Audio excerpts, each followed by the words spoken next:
Assalamualaikum warahmatullahi wabarakatuh. Nama saya Muhammad Sultan Maulana dari program studi pendidikan guru madrasah ibtidaiyah. Saya membuat video ini untuk memenuhi tugas dari mata kuliah Ulumul Hadis yang diampu oleh Dr. Mukrid Sidki MAG.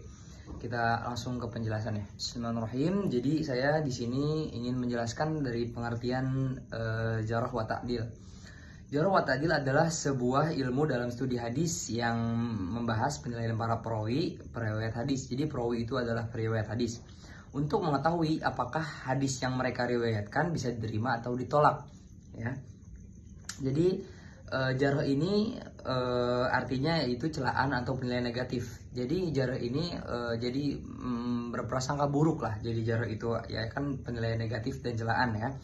Untuk menilai bahwa seorang perawi cacat atau tidak layak menjadi perawi, itu adalah penjelasan dari jarh.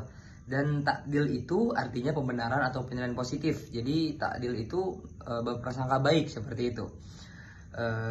Yang menilai bahwa seorang perawi adil, jujur, dan layak menjadi perawi. Jadi ta'dil itu untuk menilai bahwa perawi itu jujur, adil, dan layak menjadi perawi, ya, seperti itu.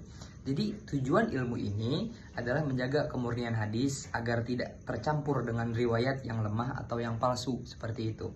Selanjutnya yaitu tujuan dari jarh wa ta'dil. Jadi tujuan jarh wa ta'dil ini yang pertama mengetahui kualitas perawi hadis. Jadi yang seperti tadi dibahas, jarh wa ta'dil itu kan celaan atau penilaian negatif atau berprasangka buruk, dan ta'dil itu pembenaran atau penilaian positif, yaitu berprasangka baik lah, seperti itu kepada para perawi. Jadi mengetahui kualitas para perawi hadis ini, ya kan, adalah tujuan dari jarh wa ta'dil. Bisa melihat apakah layak menjadi seorang perawi, seperti itu. Yang kedua yaitu menentukan status suatu hadis. Ini tuh hadis sahih, hasan, dhaif, atau maudhu, seperti itu, ya kan. Jadi bisa ditentukan dengan status-status hadis ini dengan dari ilmu jarh wa ta'dil ini. Dan yang ketiga yaitu memastikan agama terjaga dari kedustaan dan kesalahan dalam penyampaian hadis, seperti itu. Karena tujuan ilmu ini adalah menjaga kemurnian hadis agar tidak bercampur dengan riwayat yang lemah atau yang palsu, seperti itu. Dan yang keempat ialah menilai kredibilitas perawi dari segi akhlak, kejujuran, dan kecerdasan. Nanti bakal ada penjelasan dari kuatnya hafalan, seperti itu, untuk para perawi-perawi ini, seperti itu, ya. Dan inilah adalah tujuan dari jarh wa ta'dil. Aspek-aspek yang dinilai dalam jarh wa ta'dil ini, yang pertama adalah keadilan, al-adalah, ya kan. Sifat-sifat moral dan agama perawi yang pertama yaitu taat beragama, ya kan. Jadi terlihat ini perawi itu taat beragama atau tidak, jujur atau tidak, menjaga kehormatan atau tidak, atau tidak fasik dan tidak melakukan dosa besar dan tidak sering melakukan dosa kecil, seperti itu. Jadi bisa dilihat jarhnya, penilaiannya itu, ya, dari aspek-aspek ini bisa dilihat apakah perawi itu seperti ini atau tidak, seperti itu.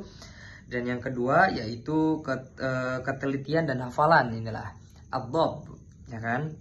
Di sini kemampuan para perawi mengingat hadis atau menjaga catatan hadis, yaitu harus hafalannya kuat, tidak sering salah, tidak pelupa, dan tidak merubah hadis, teliti dalam meriwayatkan, seperti itu. Jadi menjadi perawi itu tidak boleh menjadi pelupa, tidak boleh sering salah, dan tidak merubah hadis, dan harus teliti dalam meriwayatkan hadis itu, seperti itu. Ini adalah aspek-aspek yang dinilai dari jarh wa ta'dil, seperti itu. Lanjut ke tingkat-tingkat jarh, ya kan. Beberapa tingkatan celaan dari yang paling berat hingga yang paling ringan, seperti itu. Yang pertama kadzab, pendusta. Dan yang kedua yadhu al-hadis, pembuat hadis palsu. Yang ketiga matruk al-hadis, yang ditinggalkan hadisnya. Yang ketiga laisa bisqoh, tidak terpercaya. Dan yang keempat dhaif, lemah. Dan yang keenam fihi maqal, ada pembicaraan tentangnya. Jadi tingkat-tingkatan jarh ini dinilai dari kadzab, pendusta atau tidak perawinya, seperti itu. Dan yang kedua yadhu al-hadis, pembuat hadis palsu, sudah tidak bisa menjadi perawi, seperti itu. Yang ketiga matruk al-hadis, yang ditinggalkan hadisnya. Yang keempat laisa bisqoh, yang tidak dipercaya atau tidak dapat dipercaya. Yang kelima itu dhaif, ya, lemah, seperti itu, hafalan tidak kuat, seperti itu.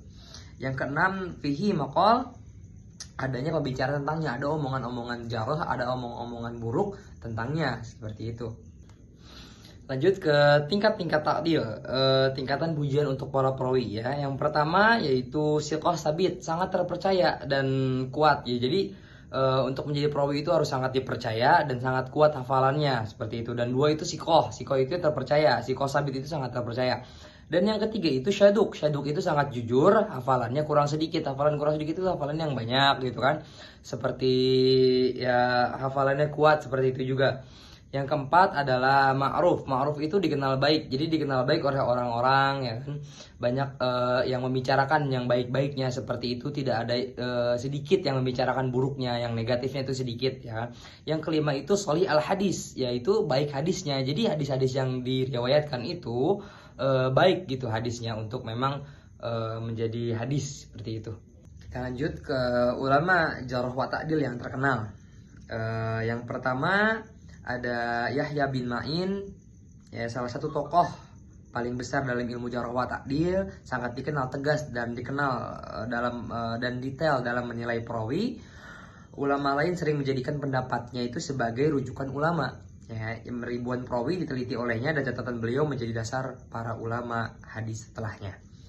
Yang kedua ada Ali bin Al-Madini, yaitu guru Imam Bukhari, dijuluki imam dalam ilmu ilal, cacat hadis dan jarh wa ta'dil. Sangat tajam dalam membedakan perawi kuat dan lemah. Perannya sangat besar dalam menyusun standar penelitian sanad seperti itu.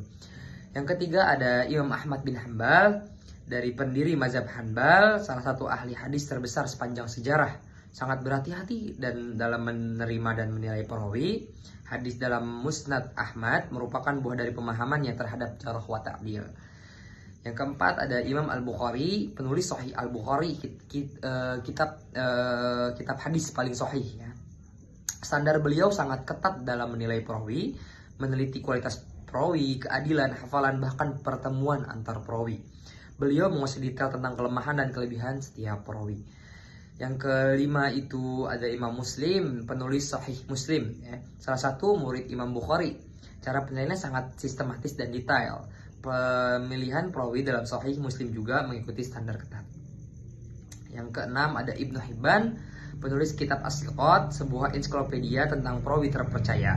Mencatat ribuan perawi yang dinilai siqah, pendapatnya sering dipakai sebagai penguat dalam menilai kredibilitas perawi.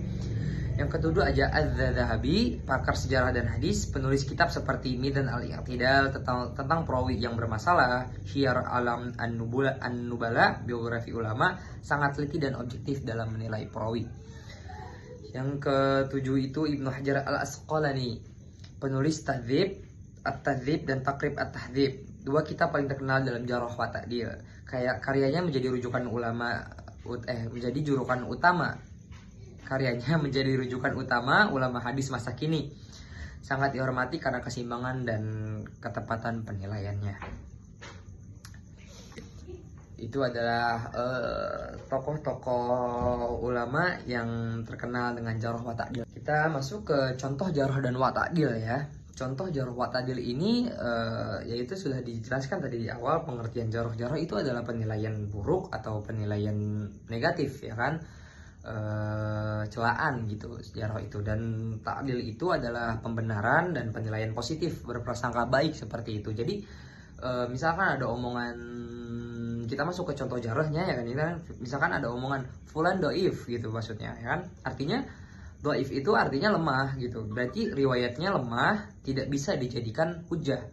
Hujah itu sebuah argumen, alasan yang kuat gitu, jadi tidak bisa dijadikan hujah, tidak bisa dijadikan argumen yang kuat karena doif orangnya, lemah orangnya seperti itu.